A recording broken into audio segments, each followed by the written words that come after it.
మొన్ననే ఏడాది పూర్తి చేసుకున్నది ఏపీల కూటమి ప్రభుత్వము. సీఎం డిప్యూటీ సీఎంలు రాష్ట్రాన్ని జోడెడ్ల తీరుగా డెవలప్ చేస్తామన్నట్టు చెప్పిండ్రు.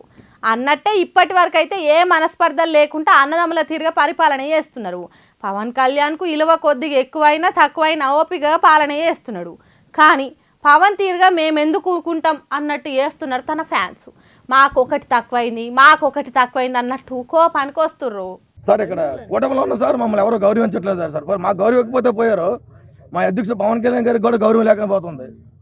మోడీ గారికి కానీ పవన్ కళ్యాణ్ గారికి కానీ ఇక్కడే కాదు ప్రతి మీటింగ్లో కూడా మా భీమిలి నియోజకవర్గంలో ఫోటోలు లేక నెట్టడం ఏమనంటే చోట్ల తప్పు అయిపోయిందని అధికారులు మాకు చెప్పడం. కోపు చూస్తుంటే కూటమి ప్రభుత్వంలో కుమ్ములాటలు మొదలైనట్టే ఉన్నది. ఇన్నరా తను ఏం చెప్తున్నాడు? పేరుకే కూటమి ప్రభుత్వం గాని పవన్ కళ్యాణ్ ఫ్యాన్స్ కు జనసేన కార్యకర్తలకు కనీస మర్యాద లేదట. మాకు లేకుంటే మాయ గాని మా పార్టీ పెద్ద, రాష్ట్రానికి రెండో పెద్ద ఉప ముఖ్యమంత్రి పవన్ కళ్యాణ్ కు మర్యాద లేకుంటే ఎట్లా అని బాధను దిగమింగుకున్నారు పవన్ ఫ్యాన్స్. విశాఖ జిల్లా భీమిలిలో పెట్టిన గిరిజాల హౌసింగ్ మీటింగ్ కు పెద్ద పెద్ద ఫ్లెక్సీలు కట్టిండ్రట. అయితే దాంట్లో దేశ ప్రధానమంత్రి మోడీ ఫోటో, ఆంధ్రప్రదేశ్ ఉప ముఖ్యమంత్రి పవన్ కళ్యాణ్ ఫోటోలు లేవట. చల్ అట్లా ఉండకుంటుంటది, మేము సర్కార్ల లేమా అని లొల్లికి దిగిండ్రు జనసేన కార్యకర్తలు. టీడీపీ పార్టీలను దొరకబట్టి అక్కడనే నిలదీసిండ్రు. ఏమనుకుంటారు మా లీడర్ అంటే, ఏమనుకుంటారు మా క్యాడ్ అంటే అన్నట్టు ఊగిపోయినరు. ఎవ్వలతో పెట్టుకున్న పవన్ కళ్యాణ్ ఫ్యాన్స్ తో పెట్టుకోవద్దనుకున్నారో ఏమో టీడీపీ కార్యకర్తలు. ఎంబటే తప్పైందని మోడీ ఫోటోలు, పవన్ కళ్యాణ్ ఫోటోలు తీసుకొచ్చి ఫ్లెక్సీలకు అతికిచ్చిండ్రు. అప్పుడు గాని పవన్ ఫ్యాన్స్ కోపం సల్లారలేదు. అయితే అప్పటితో నూకోకుండా ఇంకోసారి ఇట్లా జరగొద్దని కూడా గట్టిగానే చెప్పిండ్రట టీడీపోలకు. ఇంతకు ముందు చాలా సార్లు ఇట్లనే చేసి ఆ తప్పును సర్కార్ ఆఫీసర్ల మీదేసి తప్పించుకున్నారు.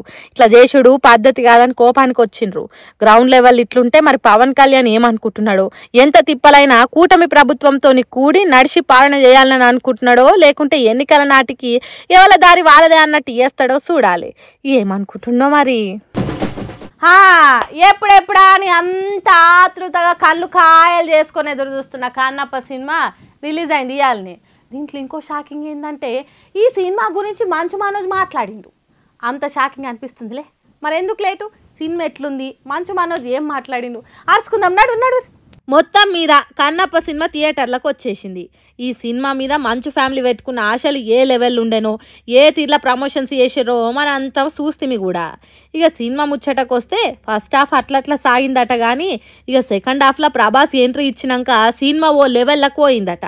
క్లైమాక్స్ అయితే అందరిని ఏడ్పించేసారు. మొత్తం మీద కన్నప్ప సినిమా బాగుంది, ఇంటోళ్ళు అందరితో కలిసిపోయి చూసి ఎంజాయ్ చేయొచ్చు అని చెప్పిర్రు చూసినోళ్ళు. మరి ఇక ప్రభాస్ ఫ్యాన్స్ను దీని గురించి అడిగితే ప్రభాస్ ఎంట్రీ తర్వాత సినిమా పీక్స్లకు పోయిందట. మేమైతే మస్తు ఎంజాయ్ చేసినాం, ఖుషీగానే ఉన్నాం ప్రభాస్ యాక్టింగ్ తోని. సినిమాలో ప్రభాస్ కండ్లు అయితే అబ్బా పెద్ద ప్లస్ పాయింట్ అనే చెప్పొచ్చు అనుకుంటా ఆనందంలో మునిగి తేలుతురు డార్లింగ్ డైహార్డ్ ఫ్యాన్స్ అంతా. సినిమా గురించి ఇట్లుంటే ఇంట్లో అస్సలు షాకింగ్ ఏంటంటే మొన్నటిదాకా పాము ముంగిస లెక్క కొట్లాడుకున్న మంచు విష్ణు మనోజు ఈ సినిమాతోని మళ్ళా కలిసిపోయారన్నట్టే కొడుతుంది మోక చూస్తుంటే.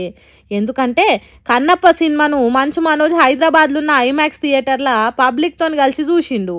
అంతేకాదు బయటికి వచ్చి సినిమా గురించి పొగుడుకుంటా అన్నయ్య సినిమా కన్నప్ప చాలా బాగుంది, ఇంట్లో అందరి యాక్టింగ్ సూపర్ ఉంది, డార్లింగ్ ప్రభాస్ గురించి అయితే చెప్పక్కర్లేదు, ఆయన ఎంట్రీ తర్వాత సినిమా పీక్స్లకు పోయింది, ఇక క్లైమాక్స్ అయితే మాటలు లేవు అనుకుంటా మాట్లాడిండు.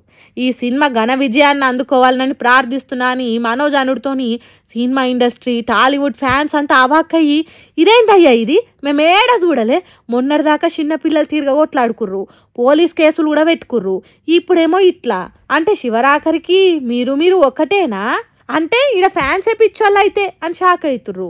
ఇప్పుడు ఏడ చూడు సినిమా కంటే సినిమా గురించి మనోజ్ మాట్లాడిన మాటలే సోషల్ మీడియా అంతా కోడై కూస్తుంది. సినిమా ఉడిచేసరికి ఇంకేసొంటి షాక్లు ఇస్తారో ఏమో ఇల్లు.